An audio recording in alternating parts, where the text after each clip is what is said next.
Alors, comme je dois introduire très très rapidement, parce qu'il y a des interventions importantes, j'ai simplement voulu resituer le cadre général de notre propos et rappeler que dès le 7e siècle, les conquêtes arabes ont soumis tout le bassin méditerranéen et qu'elles se sont étendues de façon foudroyante de l'Atlantique.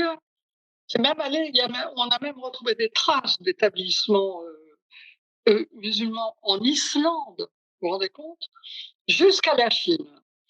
Donc ces territoires progressivement soumis et islamisés par le djihad, Claude vient de le dire, ont réduit les populations vaincues en esclavage ou, pour les gens du livre, au statut de dhimmi.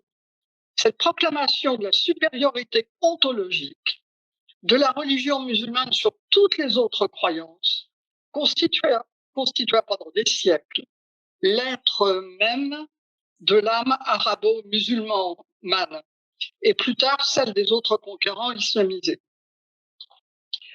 Tout territoire conquis par les puissances occidentales, évidemment, à ce moment-là, sur les armées des califes et des Ottomans, fut désormais considéré comme souillé. Terre de Jahiliya, c'était une certaine notion, mais aussi une terre d'Ar al-Harb, la terre de la guerre, la terre des autres. D'où une offensive qui s'est organisée après la grande défaite de l'Empire ottoman en 1920. Il y a une grande offensive dès 14-18, parce qu'ils ont entre-temps massacré des Arméniens quand même, hein, pour revenir, pour reconquérir et rétablir l'hégémonie religieuse de l'Empire ottoman et autres royaumes musulmans. Dès les traités de Sèvres en 1922-23 qui ont réparti le domaine de compétence et d'influence des puissances occidentales, les forces de l'islam impérial se sont réorganisées sous l'égide de Hassan al-Banna, fondateur des frères musulmans. Le pire est advenu ensuite, je dirais, parce que déjà, les frères musulmans ont commencé à être très actifs, mais le pire est advenu avec la Deuxième Guerre mondiale et l'impérialisme nazi, où là, les forces de l'islam se sont alliées aux, aux nazis par l'intermédiaire du grand moufti de Jérusalem, Hussein al-Husseini, et ces légions arabes, ce sont des légions arabes qui d'ailleurs iront se battre contre les juifs qui commencent à s'installer en terre d'Israël, et les légions arabes défilent avec les SS, avec le signe nazi. Et ils avaient même projeté dès 1942 d'ouvrir des camps d'extermination pour les Juifs en Palestine, mais en 1943, les Alliés arrivent à Alger et mettent leur projet meurtrier à bas. Mais dès la guerre, dès 1942, il y a aussi un homme, Claude Friedman en a parlé brillamment dans Mabatim Info, un théoricien qui s'appelle Sayed Roberts et qui commence à publier en 1942 toutes sortes d'ouvrages qui sont la mise au point exacte du djihadisme absolu, de la nécessité de convertir par la violence même les terres d'islam en État islamique pur. Et il est violemment antisémite, et ce sera le théoricien du djihadisme intégral. Il sera d'ailleurs l'inspirateur de ceux qui vont abattre le président Sadat au Caire en 1981, puisque les gens qui se réclament qui ont commis cet assassinat, puis soulevé la ville d'Assiout, s'appelait les Jamaat Islamiyya, avait un journal qui s'appelait Ad-Dawa, et se réclamait de Sayyid Qutb. Donc, il a eu une influence extraordinaire. À cela s'ajoute, c'est une petite parenthèse très rapide, le sentiment féroce de la part de ces pays-là, pendant tout le XXe siècle, finalement, ils découvrent leur arriération technique, intellectuelle, technologique, leur pauvreté face à l'explosion de la révolution industrielle, des manifestations culturelles et de la richesse des pays d'Occident. Ce qui va accentuer encore la haine, parce que la haine vient aussi de là. Et ça avait été remarquablement développé par Darius Shayegan, un philosophe perse, qui avait écrit « Qu'est-ce qu'une révolution religieuse ?» Donc, tout ce monde-là va revenir en force afin de reconquérir les territoires qu'ils avaient perdus et qu'ils estimaient leur revenir parce qu'ils avaient été, une fois pour toutes, sous l'emprise de l'islam et que ceux qui les avaient reconquis les avaient souillés. Il ne faut pas l'oublier. Donc, il y a eu juste après-guerre, donc, des traités de coopération économique qui n'ont fait que croître et embellir après les chocs pétroliers. 67, 73, nationalisation des pétroles algériens, l'affaire de Suez, etc. Et évidemment l'explosion iranienne de 1979. Donc ils deviennent non seulement des combattants islamiques, mais les rois du pétrole, c'est le cas de le dire. Et à ce moment-là, sont passés entre l'Union européenne et les pays de la coopération islamique des accords d'immigration préférentielle en provenance du Maghreb ou de Turquie, etc., par rapport à une immigration qui avait déjà eu lieu avec des ressortissants européens, polonais, etc. Non. Et ils ont construit, alors là c'est très très fort, un édifice de pénétration insidieux et culturel à travers toutes sortes d'organismes de coopération avec l'Europe. Et notamment, ça avait été remarquablement expliqué par Evelyne Girard. Souvenez-vous, c'était une conférence précédente dans laquelle elle avait parlé de l'ISESCO, qui était le pendant de notre UNESCO. Et à partir de là, il y a des décisions qui ont été prises infiniment graves. Pénétration de la langue arabe, apprentissage de la civilisation arabe, rapprochement des civilisations alors qu'elles avaient tout pour ne pas se rapprocher. Donc, immigration favorise une politique qui favorise tous les éléments de la culture islamique. Et le résultat, on le constate aujourd'hui, c'est la disparition quasi générale des plus anciennes communautés chrétiennes d'Orient, des persécutions sanglantes, alors maintenant qui sont étendues au-delà de l'Orient, au Niger, en Mauritanie, au Pakistan, et en Europe. Chez nous, je ne veux pas anticiper sur ce que vont nous expliquer les futurs intervenants, mais enfin, à Cologne, il y a 50 mosquées où le vendredi, on peut entendre l'appel général en ville et diffusé du muezzin.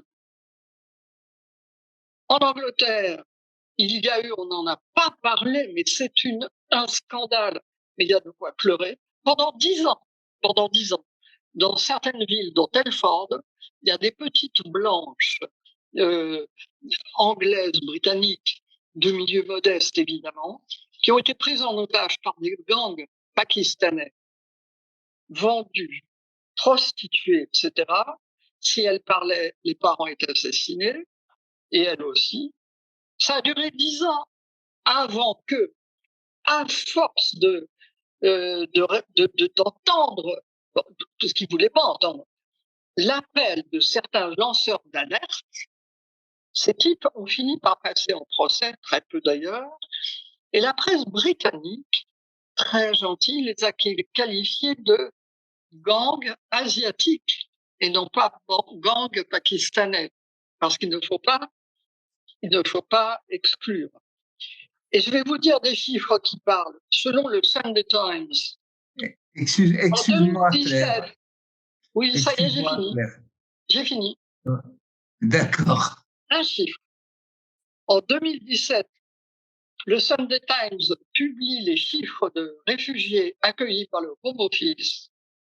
Il y a 2850 Syriens qui sont acceptés, dont 11 étaient chrétiens. Voilà. Alors, maintenant, je voudrais passer la parole à Alexandre Delval. Alexandre Delval est politologue spécialisé dans le monde musulman et c'est un soutien des plus anciens de Dimi Watch. À vous, Alexandre. J'étais en sourdine, donc voilà, j'ai mis le son. Bonsoir à tous, ravi d'être parmi vous. Alors aujourd'hui, moi, on m'a demandé de parler d'Al-Andalus, du mythe d'Al-Andalus et de la zimitude sous l'angle à la fois de la zimitude passée et de la zimitude mythifiée. Ce qui est extraordinaire dans le politiquement correct d'aujourd'hui, dont une grande déclinaison est l'islamiquement correct, expression que j'avais lancée dans les années 97, je me rappelle dans un article du FIGMAG. Eh bien, aujourd'hui, cette nouvelle doxa, xénophile et islamophile, et même islamistophile, nous fait passer les califats de jadis, qui sont ce qu'ils sont. On ne va pas juger le passé. Hein. Juger le passé est une attitude qui n'est pas très intelligente, puisque juger le passé avec l'œil du présent, c'est d'ailleurs tout le travers du wokisme. Ce n'est pas du tout mon fait et ma façon de faire.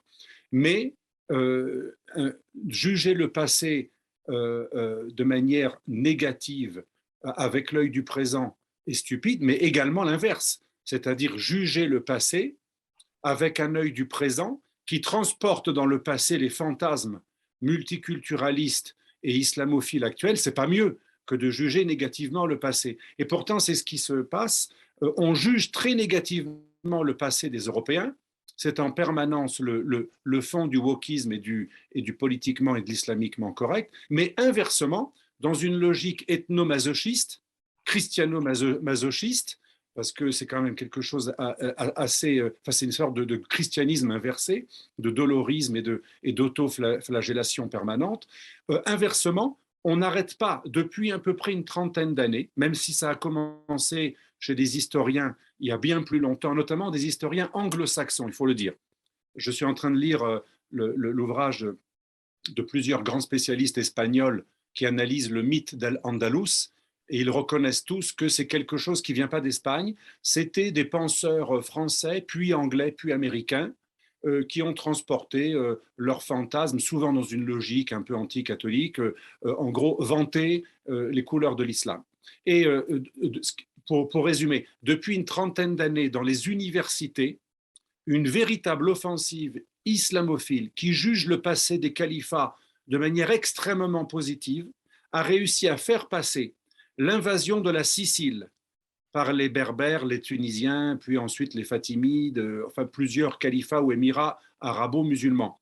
Les Balkans par les Turcs et l'Andalousie, en fait toute l'Espagne sauf le nord et le Pays Basque et les Asturies, puis le Portugal, donc l'invasion de pays du sud de l'Europe, ainsi même que des micro-invasions jusqu'à Narbonne, Fréjus et des razzias permanentes.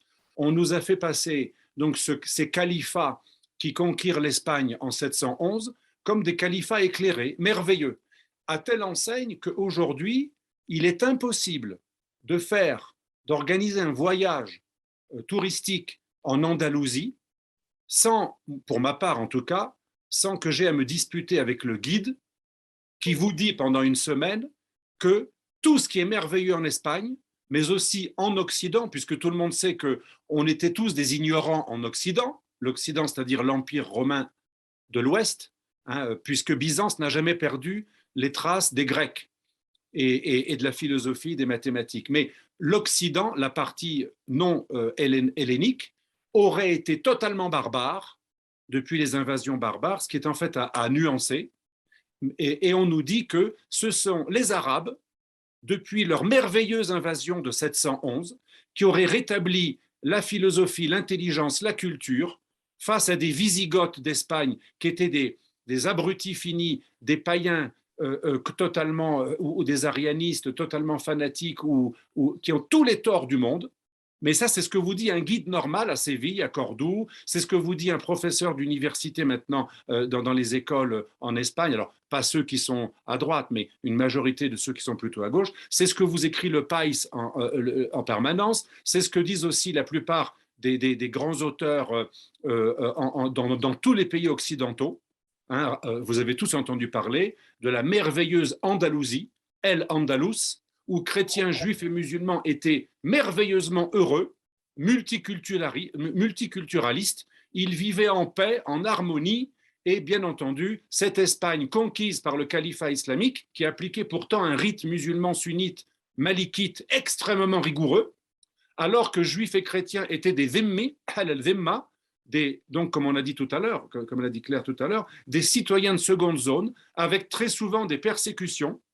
On nous dit aujourd'hui que c'était une convivialité tellement merveilleuse qu'il n'y a encore pas très longtemps, les pays européens étaient beaucoup plus intolérants que ne l'ont été les empires islamiques qui ont apporté que de la paix, de la convivialité, de la tolérance, de la science et de la philosophie à la Sicile musulmane pendant 250 ans et à l'Espagne musulmane pendant 7 siècles. En fait, pas toute l'Espagne, on caricature souvent, parce que très tôt, la Reconquista a repris le nord de l'Espagne, puis toute la Catalogne, et ensuite Valencia, et ensuite il restait un résidu. Et enfin, le Portugal, plusieurs siècles musulmans aussi, mais qui a été reconquis beaucoup plus tôt que le sud de l'Espagne.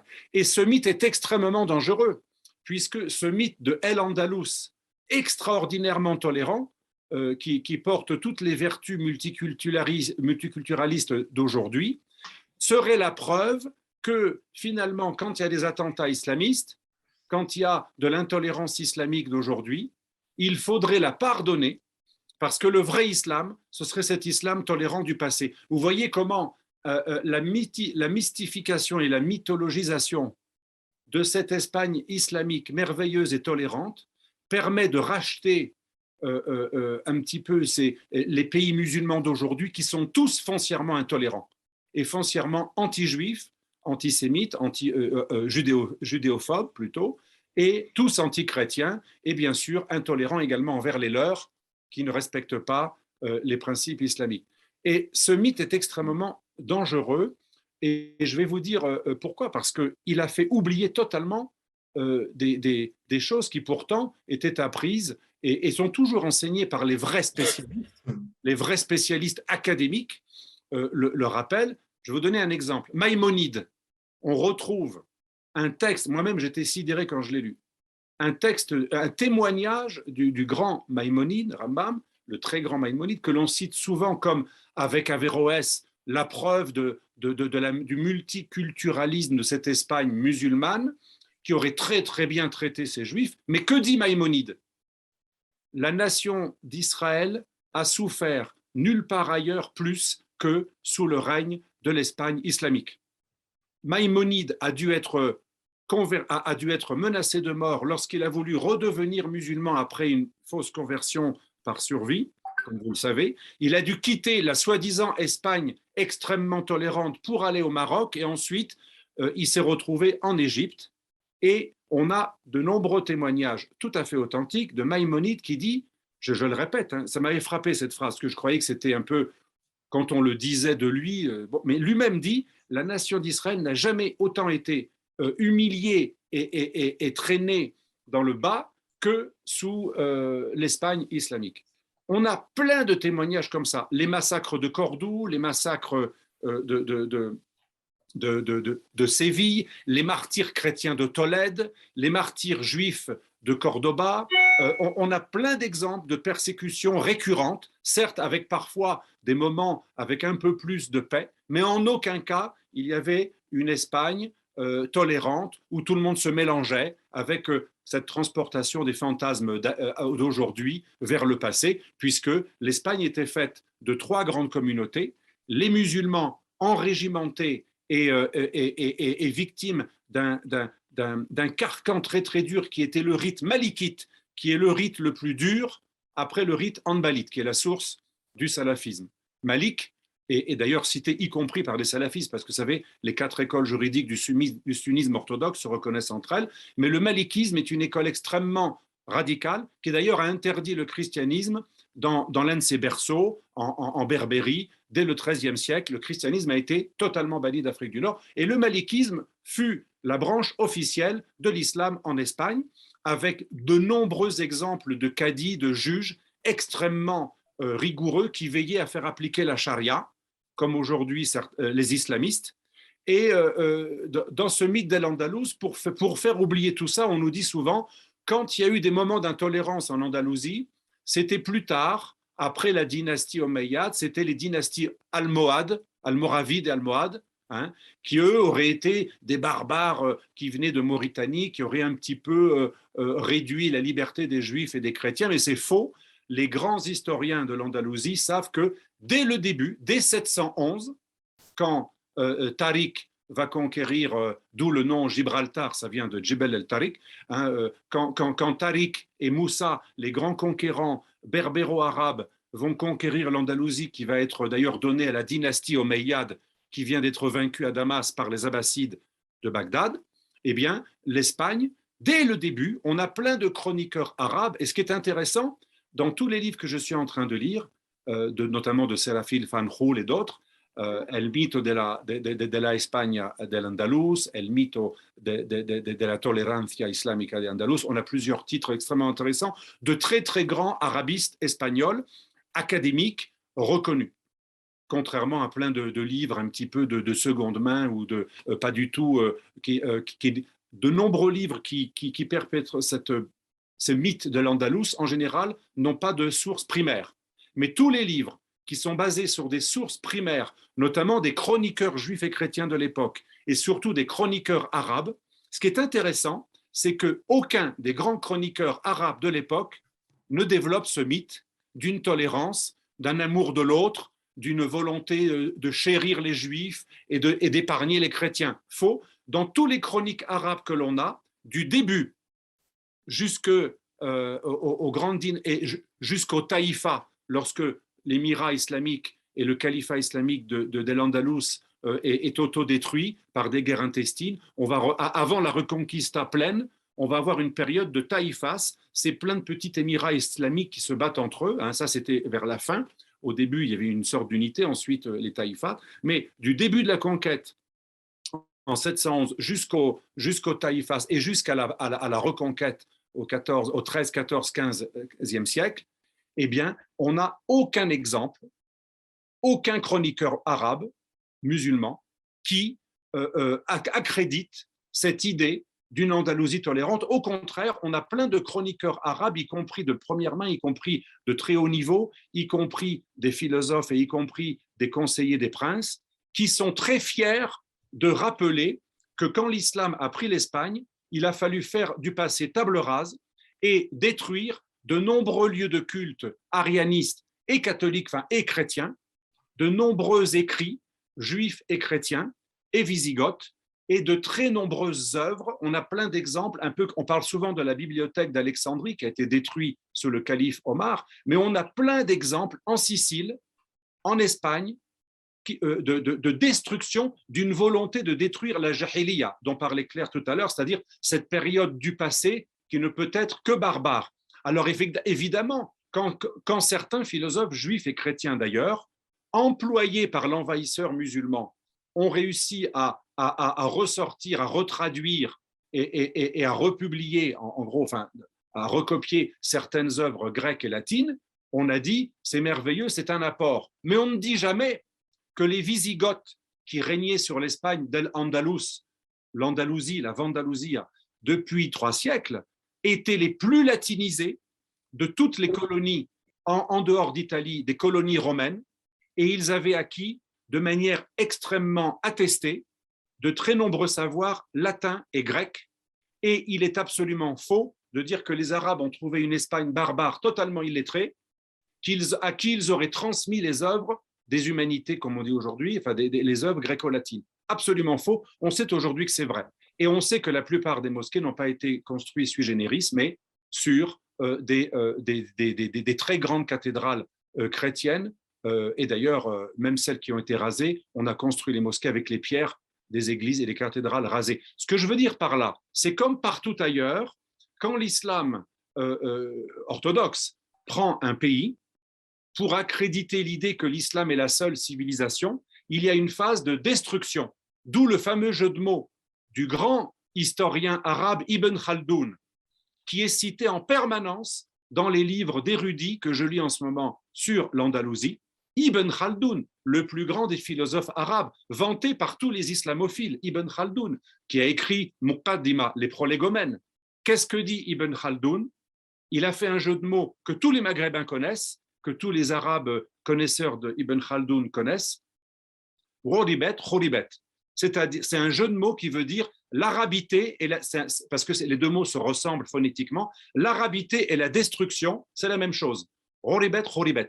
C'est extrêmement connu dans tout le monde arabe. Il n'y a que les Français islamophiles qui ne le savent pas. Ibn Khaldoun lui-même compare les envahisseurs arabes de l'époque, pas pour les critiquer, mais de manière objective, comme des armées qui détruisent tout sur leur passage, et il fait allusion aux essaims de sauterelles qui peuvent détruire toute végétation sur leur passage.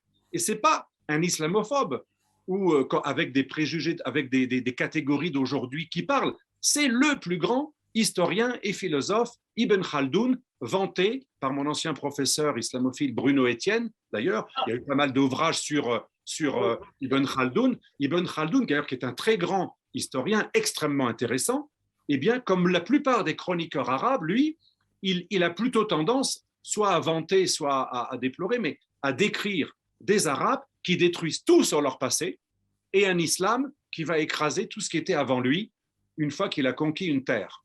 Et donc, ce qui est extraordinaire, c'est que plutôt que de rappeler tout cela, aujourd'hui, le mythe d'Al-Andalus consiste à rendre les Européens zimmis par avance, en quelque sorte, avant même d'être conquis, d'être réduits à l'esclavage et d'être faits sous-citoyens.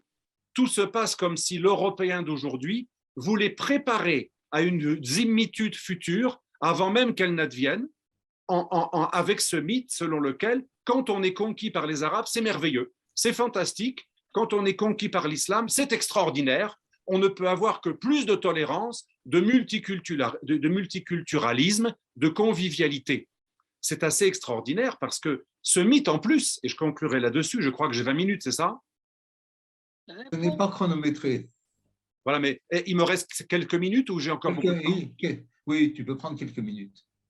Voilà. Ce qui est très intéressant, c'est que dans d'autres études que j'ai faites sur l'islamisme et le lien avec l'Espagne, eh bien, j'ai remarqué que tous les grands djihadistes sunnites, mais tous sans exception, ont comme obsession la récupération des territoires perdus de l'islam, comme le disait Claire tout à l'heure. Quand un territoire a été conquis par l'islam, il est ad vitam aeternam réputé appartenant aux musulmans et il doit être récupéré. Et ça, c'est dans l'orthodoxie et la tradition, la sunna islamique, comme dans les textes des islamistes qui eux-mêmes d'ailleurs se réfèrent à l'orthodoxie islamiste sunnite. Ils ne se réfèrent pas au bouddhisme. Malheureusement, et là, même mon professeur, le grand spécialiste de l'islam, vous savez, et conseiller de Mitterrand, Bruno Etienne, lui-même, dans l'islamisme radical, reconnaissait que 95% ou 99% de la doxa, enfin du corpus des références juridiques, judiciaires, théologiques des islamistes, ce n'est que l'islam orthodoxe des 4 branches du sunnisme, notamment du hanbalisme et beaucoup aussi du malikisme. Ça, c'est important de le rappeler. Mais tous les djihadistes, alors tout à l'heure, Claire citait Saïd Qutb, l'homme qui dirigeait la revue des frères musulmans, qui a failli être le guide suprême des frères musulmans, qui était le second plus grand idéologue des frères musulmans et les Ikhwan al-Muslimin juste après Hassan al-Banna. Saïd Qutb a des chapitres entiers sur cette nécessité de récupérer les territoires perdus et Andalous. Autre référence très importante, Abdullah Azzam, palestinien, cadre des frères musulmans officiels, qui devient un professeur de religion en Arabie Saoudite, donc il est dans l'orthodoxie au départ, agréé par un État qui tient les lieux saints, et cet homme va devenir le mentor de Ben Laden, et avec Ben Laden, de passage en Afghanistan, Abdullah Azzam va créer la fameuse base Al-Qaïda, la base de recrutement des djihadistes du monde entier contre les soviétiques, qui va devenir bien sûr aussi ensuite un monstre qui va échapper à la CIA, qui a malheureusement contribué aussi avec le Pakistan et l'Arabie Saoudite et les frères musulmans qui recrutaient un peu les gens dans le monde entier. Ça va créer une internationale islamiste. Eh bien, les deux créateurs de l'internationale islamiste, notamment le premier, le mentor de Ben Laden, Azzam, le Palestinien Abdullah Azzam, cadre des frères musulmans, émigré en Arabie Saoudite, puis envoyé par le chef des services secrets saoudiens El-Turki en Afghanistan. Cet homme va se référer systématiquement à l'Andalousie et dire qu'il faudra un jour récupérer l'Andalousie. Et enfin, quand il y a eu l'attentat de Barcelone en 2017, 13 morts, et l'attentat de Madrid en 2004, je ne sais plus si c'était une centaine de morts dans la gare d'Atiocha, dans les deux cas, les revendications d'Al-Qaïda pour Madrid en 2004, de l'attentat de Madrid, et de Barcelone en 2017, de Daesh, donc Al-Qaïda comme Daesh, expriment des revendications qui sont les suivantes. Nous avons, je me rappelle en 2004, ça m'avait frappé, il y avait une version espagnole aussi dans la revendication d'un mouvement, une agence qui revendiquait tous les attentats d'Al-Qaïda. Nous avons des vieux comptes à régler avec l'islam qui doit redevenir dans la situation dans laquelle elle était entre 711 et le 15e siècle. C'est très clair.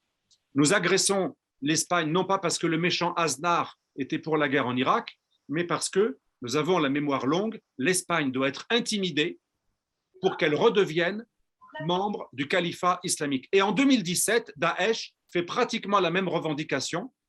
Nous continuerons à frapper l'ennemi et à développer, à distiller chez lui la peur, la terreur, jusqu'à ce qu'il n'y ait plus de conflit, c'est-à-dire quand toute l'Espagne redeviendra El Andalus, c'est-à-dire une partie du califat islamique. Voilà, c'était ma conclusion. Ce mythe qui est transporté parfois par des gens très sincères. J'en ai rencontré je fais beaucoup de colloques à l'université Menendez y Pelayo à Valencia, et comme je suis hispanophone aussi, m'intéresse beaucoup à cela depuis longtemps. Il y a des gens très sincères qui adhèrent à ce mythe de El Andalus tolérant.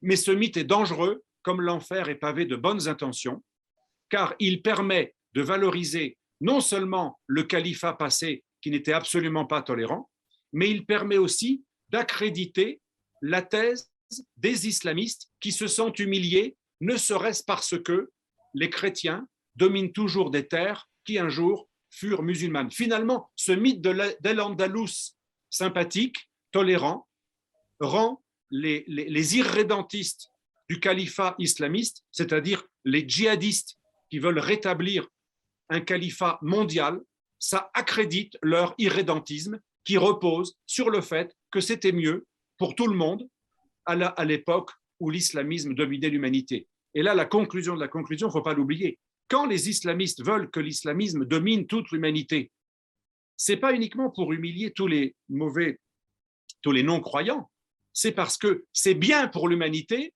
que l'islam domine le monde.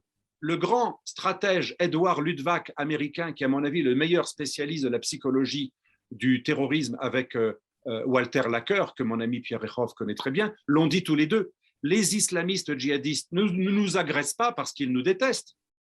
En tout cas, pas toujours, mais surtout parce que, et pas parce qu'ils sont des nihilistes, comme disent certains pseudo-philosophes ou Olivier Roy, parce qu'ils seraient surgis de nulle part. Non, parce qu'ils aiment l'humanité, et pour eux, l'humanité, elle n'est aimable que si elle est islamiquement correcte. Il faut que l'humanité soit soumise aux règles de la charia pour qu'elle soit en paix. Et c'est pour ça que le Coran et la Sunna prévoient quelque chose de très clair. Il n'y aura la paix, salam, que s'il y a la soumission aux lois d'Allah, islam. Islam, salam. D'ailleurs, d'où la phrase de tous les conquérants islamistes, aslam taslam. Tu te soumets, tu seras épargné. Tu auras la paix que dans le cadre de la soumission à la vraie religion, et là, tu seras tout à fait émancipé. Donc, c'est vrai qu'en Andalousie, les chrétiens et les juifs renégats, lorsqu'ils embrassaient pour payer moins d'impôts et ne pas être humiliés, parce que la sourate 909 oblige le musulman à combattre le chrétien et le juif et à ne l'épargner que s'il paye la jizya, sariroun. Vous êtes humilié. Si vous êtes humilié, que vous payez la jizya, vous êtes épargné. Mais une fois que vous êtes soumis à l'islam, que vous acceptez d'embrasser les lois de l'islam, alors là, vous pouvez devenir un patron. Aucun problème. Ça prouve que c'est un irrédentisme théocratique et totalitaire. Et ceux qui vantent les territoires perdus du califat en disant que c'était mieux que sous les chrétiens, et je sais que beaucoup de mes amis juifs, à un moment, avec de très bonnes intentions, l'ont fait. Dans les années 2000, quand j'ai commencé à beaucoup fréquenter la communauté juive, à l'époque, j'étais marié à une juive argentine et j'échangeais beaucoup, notamment avec des gens du Bnei Brit, il y avait encore, beaucoup moins maintenant, chez les juifs, il y avait encore non seulement le mythe que la Turquie était un pays ami, mais aussi que c'était mieux à l'époque de l'Espagne musulmane pour les juifs que sous les chrétiens. Cette vision doit être nuancée, car même ça, c'est à relativiser. Il y a eu de l'antisémitisme sous les Wisigoths et les empires romains d'Orient et d'Occident, c'est vrai et terrible. Mais ce n'était pas beaucoup mieux sous l'islam. Et l'islam, parfois, a légèrement un peu plus choyé les chrétiens que les juifs, non pas par amour des juifs, mais parce qu'il fallait diviser le territoire conquis, diviser pour régner. Et comme le dit très bien Battier-Or, il ne faut pas tomber dans le piège, quand on est juif ou chrétien, selon lequel, finalement, l'envahisseur musulman était gentil avec nous. Certains chrétiens d'Orient se disent, en étant pro-islamistes, je vais être épargné, et en crachant sur le juif, je vais être bien vu par l'envahisseur islamiste. D'autres se disent, en tant que juif, en montrant que le musulman était gentil avec moi et que c'est le chrétien qui était méchant, dans les deux cas, c'est une erreur et c'est un anachronisme, car même si c'était un peu mieux parfois sous certaines dynasties en islam qu'en chrétienté, ce n'était pas merveilleux pour les juifs. Et là, c'est vraiment le mot de la fin, relisons les mots employés par Maïmonide sur le soi-disant sort merveilleux des Juifs en Andalousie. Merci. Bravo. Merci Alexandre, bravo. Nous aurions dû maintenant avoir Judith Ventrobe, mais elle nous prie de l'excuser pour son absence. Elle m'a dit qu'elle était débordée par ses obligations professionnelles, qu'elle avait 5 pages à faire en catastrophe pour le Figaro Magazine et qu'elle devait intervenir dans des émissions de télévision à BFM, LCI, le Figaro TV. Elle voulait parler de la conquête et reconquête par les islamistes en France à travers les partis politiques et l'université. Elle nous a transmis des textes que Dimi Watch va vous présenter, mais non pas avec Judith Ventrobe, mais avec Tony Millem et Marilyn Medioni. Marilyn, est-ce que tu veux bien prendre la parole? Avec beaucoup de joie et beaucoup de plaisir d'être parmi vous ce soir en tout cas, vraiment. Bonsoir à vous tous. Alors, c'est Judith qui parle, c'est Judith qui a écrit, je ne serai qu'une voix ce soir. Le rapprochement des islamistes avec les partis politiques. Les islamistes entrent dans les partis politiques par entrisme ou en corrompant tout simplement l'idéologie des partis. Le rapprochement idéologique avec l'extrême gauche a commencé avec les forums sociaux dans les années 2000, auxquels participait Tariq Ramadan. José Bové, alors leader de la Confédération paysanne, déclarait espérer que des religieux, alors, et là c'est entre guillemets, seraient capables d'élaborer une véritable théologie de la libération dans l'islam. Pour le rapprochement avec les partis politiques, je vais parler, c'est Judith qui parle, ne l'oubliez pas, des stratégies d'entrisme, du chantage à l'islamophobie, de l'ambiguïté des candidats prétendument républicains, de la surenchère islamiste et du mieux-disant islamiste. Voyons tout d'abord les stratégies d'entrisme. pour influencer les scrutins, on voit un peu partout en France une multiplication des tentatives de séduction des électeurs musulmans. C'est l'œuvre de candidats musulmans eux-mêmes, mais aussi d'une partie de la gauche et des écologistes. Lors des dernières élections locales, jamais autant de listes émanant de mouvements qui réclament des accommodements petits ou grands avec l'islam ne s'étaient confrontés auparavant au suffrage universel.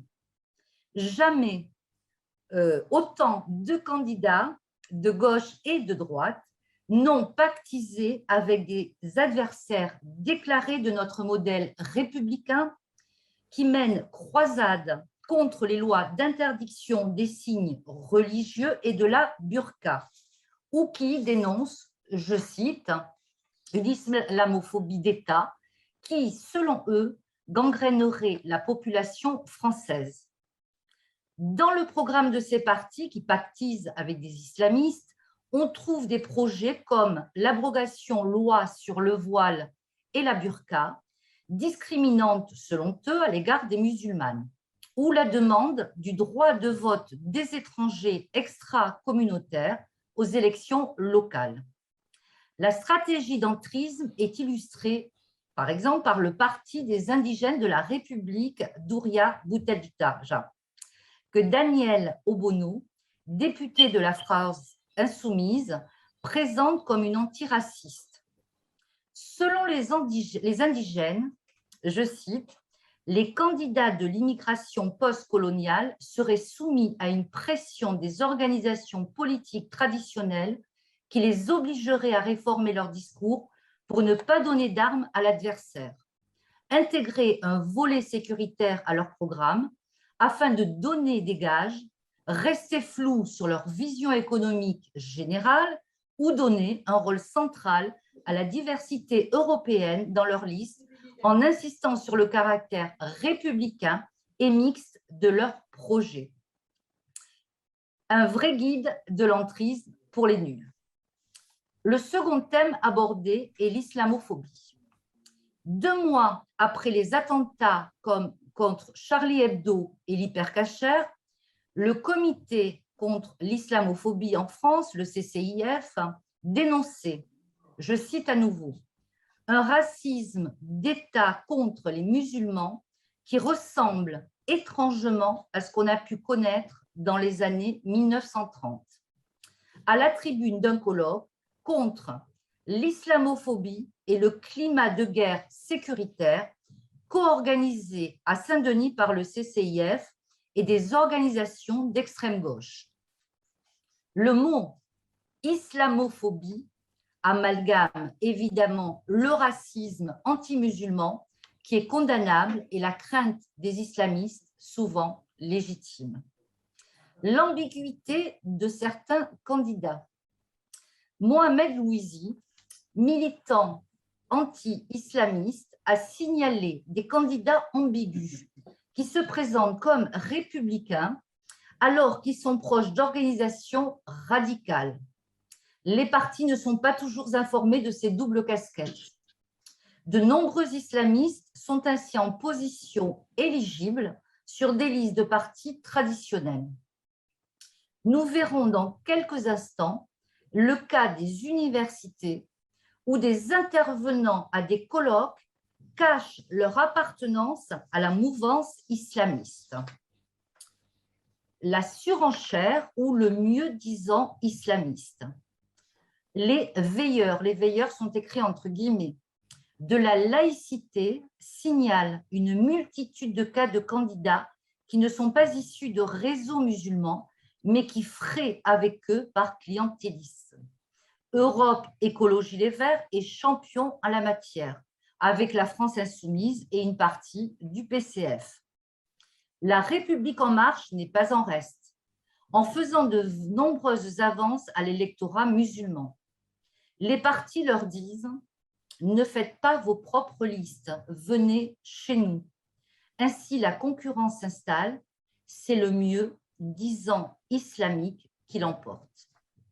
En conclusion, Alors que le désintérêt pour la politique et l'abstentionnisme progressent, alors que les écarts entre les résultats des listes se resserrent, le moindre pourcent de vote devient alors essentiel. Il y a 3 moteurs à la propagation des idées islamistes. 1. Les actions de l'ISESCO, l'équivalent islamique de l'UNESCO, qui a mis sur la table un programme à l'intention des écoles des pays occidentaux pour rendre les programmes scolaires compatibles avec l'islam. 2. Second moteur, l'électoralisme. Il y a longtemps, Pascal Boniface recommandait d'accorder plus d'intérêt à l'électorat musulman. Cela permettait de remporter des élections, mais ce sera au prix du sacrifice de la laïcité et de la République française. On peut qualifier certains de ces partis de dhimmi, soumis aux exigences des islamistes. Troisième moteur de la propagation des idées islamistes, les rapprochements idéologiques via l'extrême gauche et les universités. Tout comme l'extrême gauche, les islamistes s'en prennent à la culture et aux valeurs occidentales. Pour les islamistes, il s'agit de faire apparaître l'islam comme alternative à cette culture et à ces valeurs. C'est ce qu'on va voir maintenant et je suppose que c'est avec Tony. Tony? Oui, bonjour. Merci Marilyn. Avec plaisir. Merci, Marie. Merci. Je prends donc le relais. À toi, Tony. Et j'espère que j'arriverai jusqu'au bout parce que Alexandre ici présent étant à Faune, je ne sais pas s'il ne m'a pas transmis le petit problème. Donc voilà. Alors Tony, je te rassure, si tu n'arrives pas, tu as une coupure d'électricité. Voilà, j'ai également photocopié ta partie. À Faune, plus des coupures d'électricité de temps en temps. Voilà, Marilyn prendrait le relais. Voilà.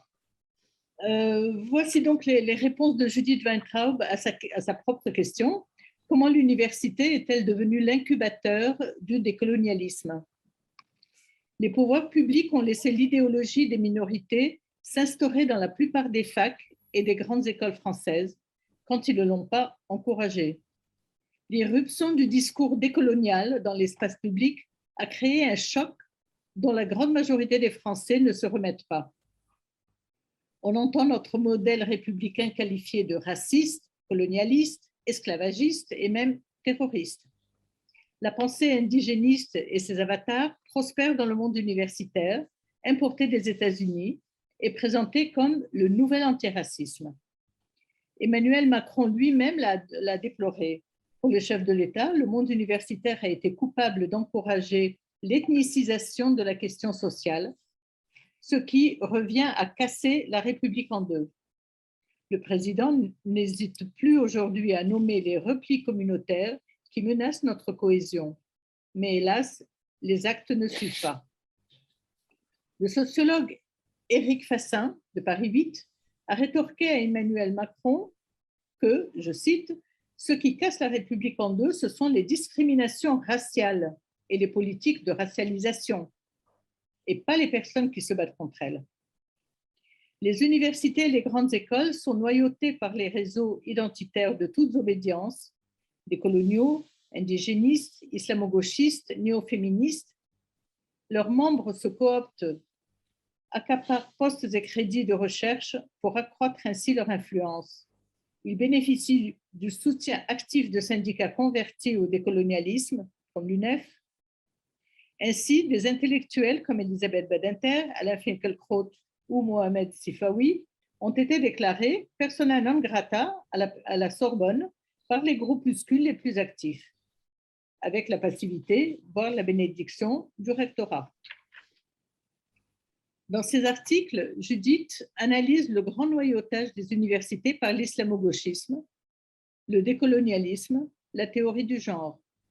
En effet, infiltrés par les syndicats d'étudiants, noyautés par des groupuscules indigénistes, paralysés par la lâcheté de la hiérarchie de l'enseignement, supérieur, les facultés et certaines grandes écoles sont aujourd'hui le théâtre d'un bras de fer idéologique. Les pressions et menaces y sont fréquentes et tous les coups semblent permis.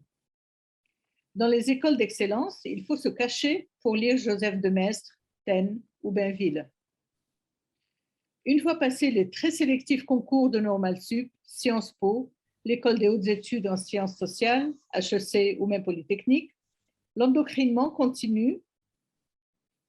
On s'inspire des études du genre qui considèrent le masculin et le féminin comme de pures constructions sociales, de la laïcité inclusive, prônée par exemple par le sociologue Jean Bobéro, dont le premier objectif est de combattre l'islamophobie. On s'inspire aussi du décolonialisme, voire de l'indigénisme, pratiqué par le Parti des indigènes de la République. Dans les grandes écoles comme dans les facs, les réseaux gauchistes en perte de vitesse ont retrouvé de la vigueur grâce aux thèses décolonialistes. Ils s'allient souvent à des islamistes.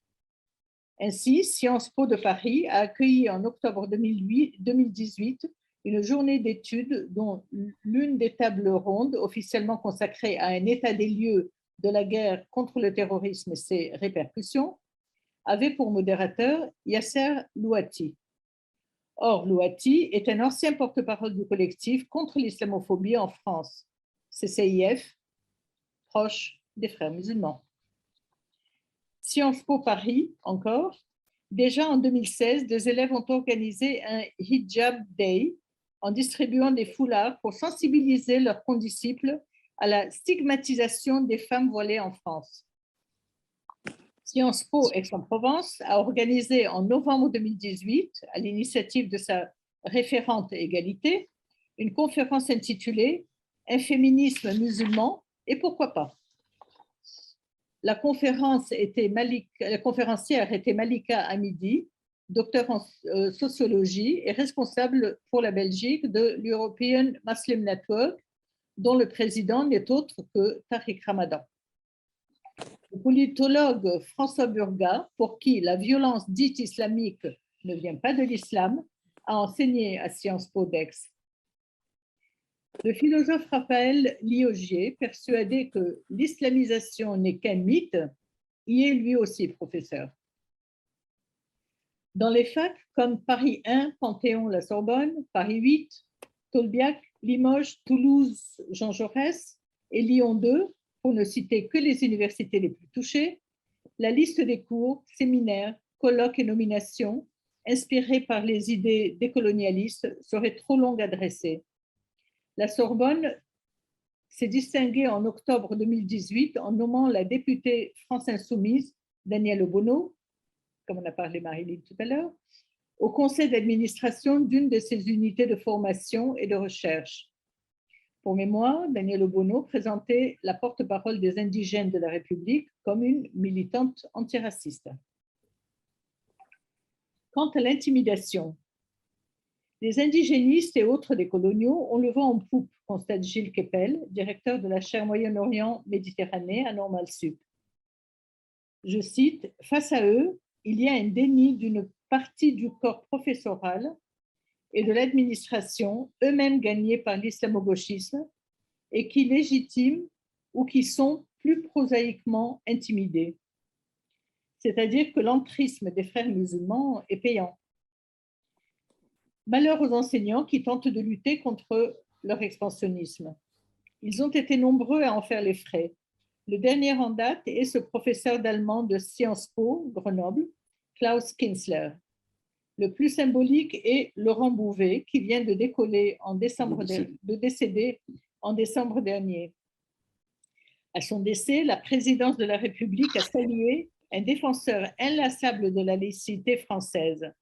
Ce fondateur du printemps républicain est devenu la cible des indigénistes pour avoir critiqué le voile de la présidente de l'UNEF et dénoncé l'obsession racialiste de la gauche identitaire. À l'époque, le président de l'université l'avait assuré de sa sympathie en privé, mais n'avait rien fait pour le soutenir publiquement. Dans ce climat de collusion avec l'islamisme, selon Gilles Kepel, au lieu de s'émanciper de la tradition, les enfants des populations immigrées ont de plus en plus tendance à se placer en rupture avec la société française en la rejetant comme impie.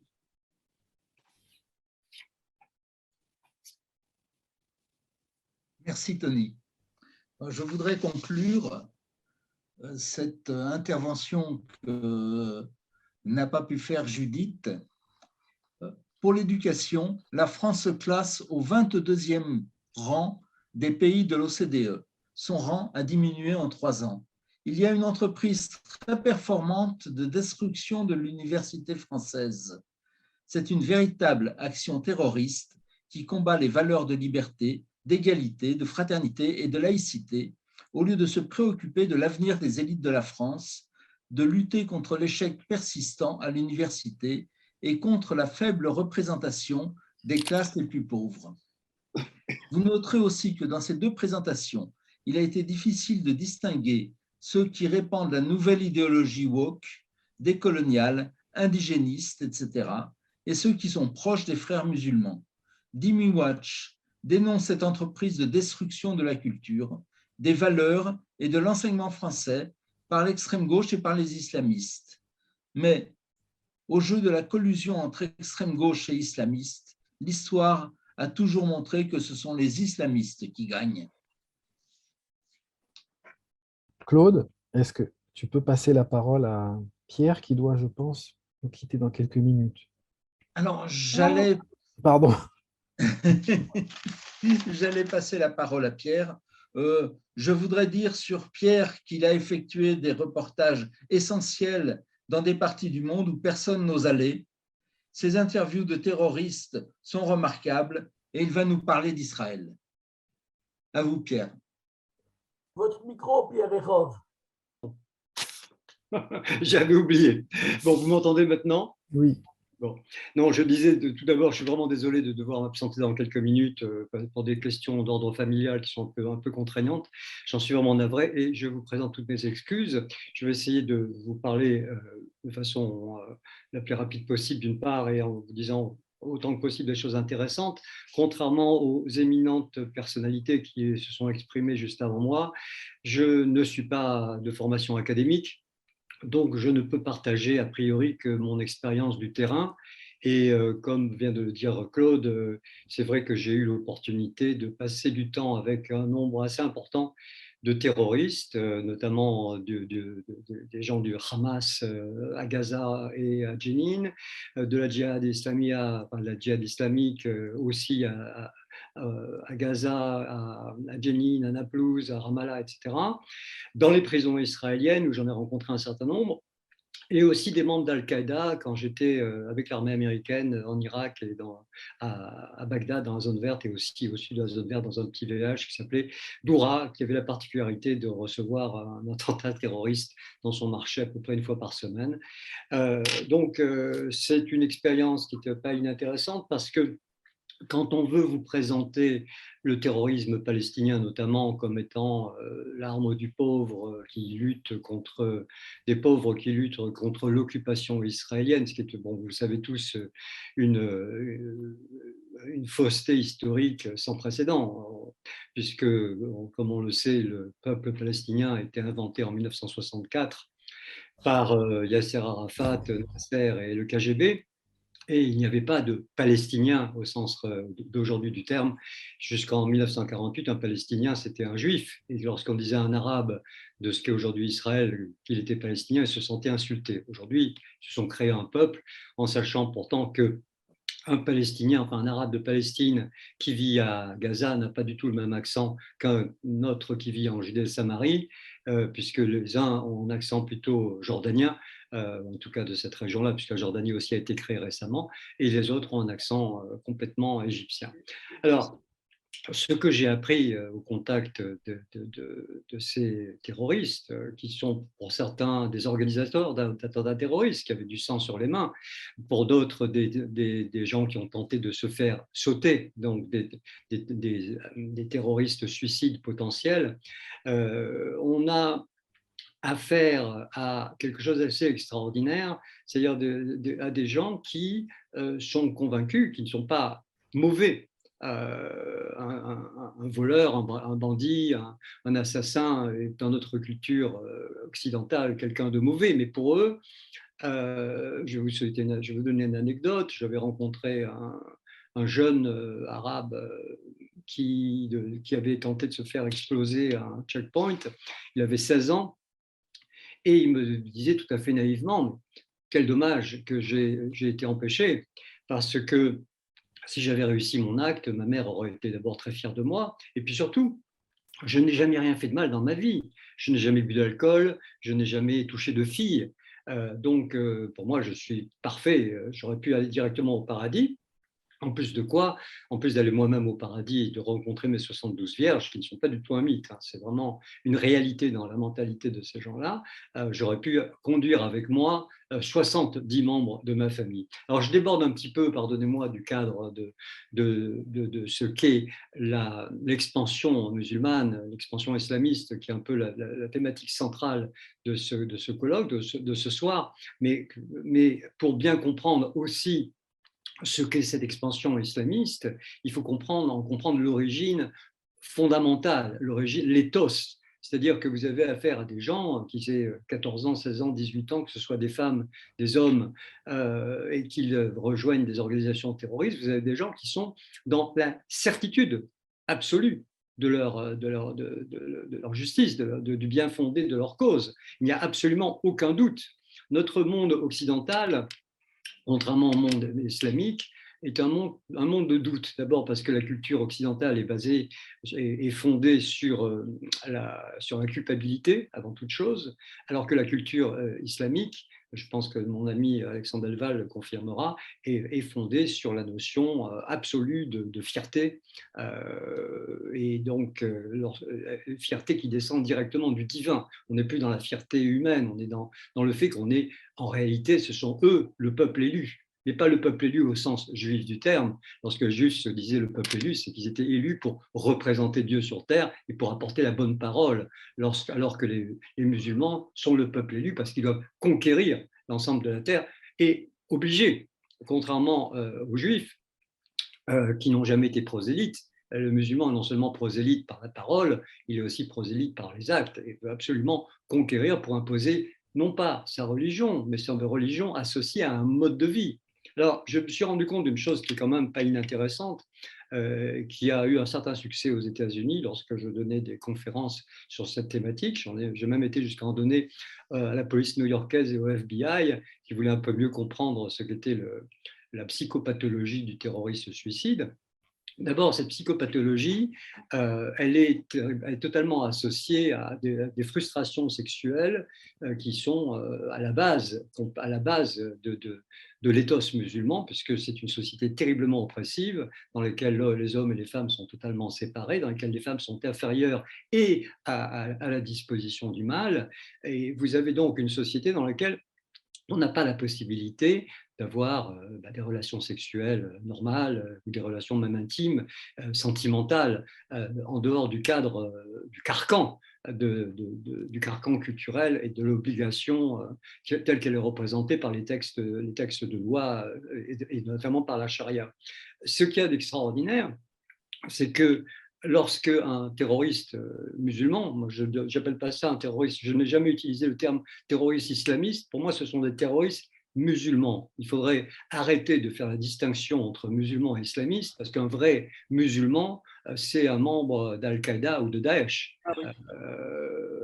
Aujourd'hui, évidemment, le politiquement correct voudrait nous faire croire qu'il y a une distinction entre les deux, mais en réalité, la différence c'est qu'un musulman modéré pense qu'un jour l'islam aura conquis toute la planète et qu'enfin sa religion dominera les autres, alors qu'un musulman extrémiste est quelqu'un qui pense que c'est aujourd'hui et qu'il faut y arriver et se battre pour cela aujourd'hui. Lorsque Oussama Bin Laden détruit le World Trade Center, en réalité, il ne détruit pas le World Trade Center pour s'attaquer à l'Amérique.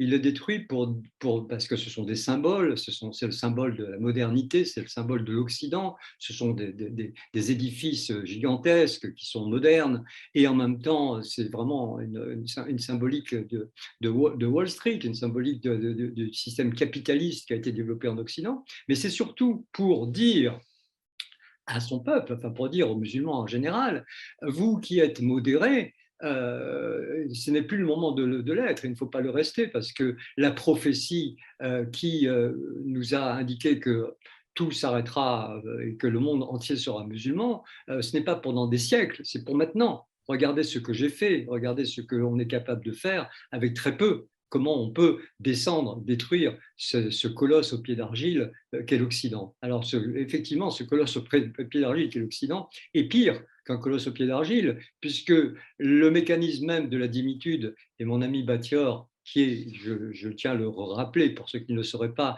bonjour, je tiens à le rappeler, est l'inventeur du terme dimitude. Avant Battior, on ne connaissait pas ce terme-là, on savait que c'était un démi, mais on ne savait pas ce que voulait dire le terme dimitude, quelque part issu aussi du terme négritude. Mais c'est merveilleux d'avoir pu mettre une terminologie sur un phénomène aussi abominable que ce qu'a pu être la dimitude. J'en parle d'ailleurs en connaissance de cause parce qu'il et pardonnez-moi d'aller un peu dans tous les sens, c'est la propriété de lorsqu'on n'est pas académique, on va justement un peu dans tous les sens pour vous dire quelque chose.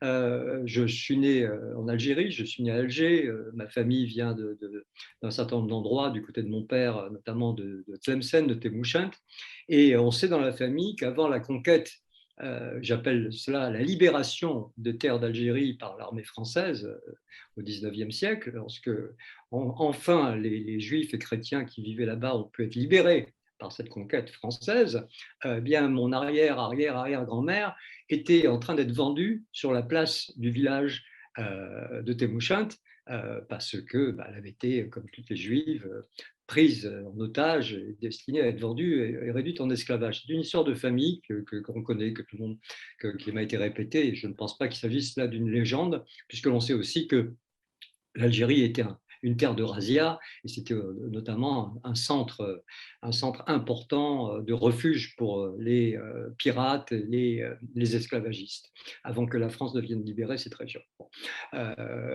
Comme vous voyez, j'ai un petit a priori quand même. Lorsque je parle de cela, je ne parle pas de colonisation, mais je parle de libération. Et je rebondis d'ailleurs sur cette formulation parce que lorsque des Juifs qui n'ont pas ce passé auquel j'ai été confronté moi-même se souviennent de la vie tellement agréable dans les pays arabo-musulmans, en fait, ils sont trop jeunes pour avoir connu les pays arabo-musulmans avant qu'ils ne soient libérés par les pays colonisateurs occidentaux. Avant, on se souvient de l'Algérie française, où il faisait bon vivre en tant que juif, en tant que chrétien. On se souvient de la Tunisie, sous domination occidentale, ou du Maroc. Encore que le Maroc est un cas à part, puisque les rois du Maroc ont toujours été très relativement plus modérés et plus conciliants avec ce qu'ils considèrent comme des religions inférieures que d'autres pays du Maghreb. Et pour tout cela, pour vous dire que oui, on se souvient, les Juifs se souviennent de ce mythe andalou, de ce que pouvait être le Maghreb, mais en réalité, s'il faisait si bon vivre, c'est parce que la charia n'était plus la loi. La charia, et là, puisqu'on m'a présenté comme quelqu'un qui allait vous parler d'Israël et que je pars encore une fois dans tous les sens, je vais en revenir pour vous dire que très récemment, enfin il y a 2 ans, juste avant le début de la Covid, mon dernier reportage a consisté à aller rencontrer beaucoup de femmes musulmanes à l'époque où, dans les territoires palestiniens, à Naplouse et à Hebron notamment. Je ne peux plus aller à Gaza parce que je suis israélien et les Israéliens n'ont pas le droit de passer la frontière de Gaza depuis un certain nombre d'années, donc je ne peux plus aller là-bas. J'ai des équipes qui travaillent pour moi lorsque je veux faire des reportages à Gaza même, et qui m'envoient des images assez spectaculaires pour la plupart. Mais moi-même, je suis allé à la rencontre donc, de femmes et puis aussi de certains leaders d'organisations terroristes, encore une fois, qui se font passer pour des organisations humanitaires au cœur des villes dites palestiniennes. Et c'est l'époque où les Nations Unies ont voulu imposer un peu partout dans le monde ce qu'ils appelaient le CEDAW, c'est-à-dire une loi qui devait protéger les femmes et les jeunes filles dans tous les pays de la planète.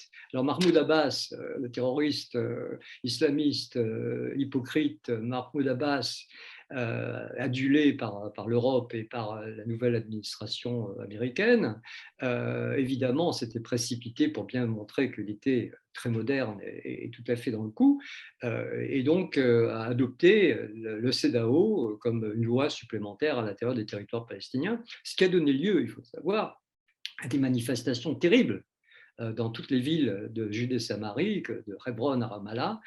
Ce sont des centaines, des milliers de femmes qui se sont réunies pour protester contre l'application de la CEDAW. Et lorsque je les ai rencontrés et lorsque je leur ai parlé, d'ailleurs j'ai déjà posté dans le chat un film qui à mon avis vous intéressera, qui est un film un peu historique qui s'appelle Les origines nazies et soviétique de la cause palestinienne, mais j'ajouterai à la fin de ma petite intervention, j'ajouterai aussi un lien pour que vous puissiez voir ce que ces femmes arabo-musulmanes sont capables de dire et leur amour pour la charia, alors qu'à l'intérieur de la charia, elles ont des droits qui sont réduits à la plus simple expression. Elles n'ont pas, en cas d'héritage, elles n'ont pas droit à la moitié de ce qu'un homme pourrait hériter. Elles sont battues, elles sont violées, etc. Mais du moment que c'est la charia, ça leur suffit complètement. Et donc, elles se sont révoltées contre Mahmoud Abbas et contre la volonté que l'OLP, enfin que l'autorité palestinienne, a pu avoir de moderniser la société palestinienne pour donner une place un peu plus importante et un peu plus libre aux femmes. Je vais sauter un petit peu dans le temps parce que lorsqu'on parle d'Israël et des territoires palestiniens, aujourd'hui, dans le monde entier, on a vraiment l'impression qu'il y avait un pays qui s'appelait la Palestine, avec un roi de la Palestine ou président de la Palestine, et qu'un jour, des Juifs sont arrivés avec des mitraillettes sur un bateau, je schématise évidemment, je caricaturise, elles sont arrivées et ont été volées ces terres et ce pays.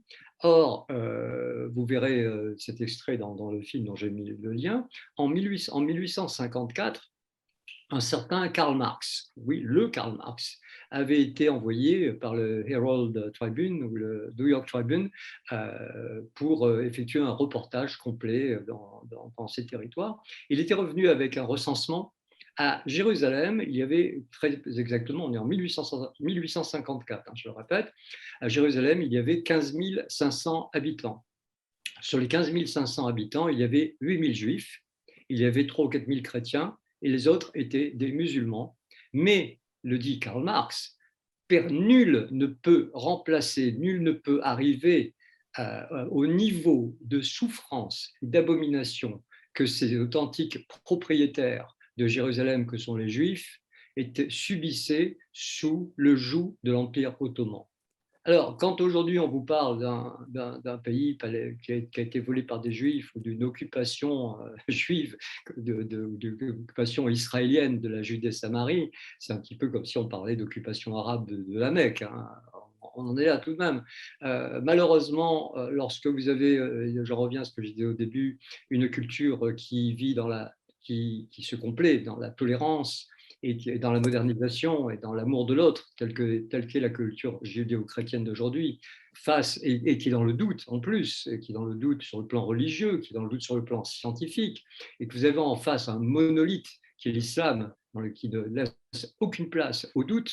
C'est un petit peu comme si vous aviez sur un match, sur un ring, deux combattants, un qui respecte les nobles lois de la boxe anglaise, et face à lui, quelqu'un qui ne respecte rien et qui est prêt à donner tous les coups sous la ceinture, son seul but étant de gagner à tout prix pour imposer sa loi. Voilà, je suis désolé de ne pas pouvoir rester plus longtemps avec vous. J'espère vous avoir un petit peu distrait avec mes zigzags. Voilà. Et je vais donc, en plus du film dont je vous ai laissé le lien, je vais vous en ajouter un deuxième qui est celui dont je viens de vous parler. En fait, je m'exprime beaucoup mieux à travers mes films qu'à travers la voix. Donc, je vous donnerai ce deuxième lien sur les femmes palestiniennes que vous allez pouvoir entendre de vos propres oreilles et voir de vos propres yeux ce qu'elles disent par rapport au CEDAW et par rapport à la charia. Merci. Merci. Merci, merci.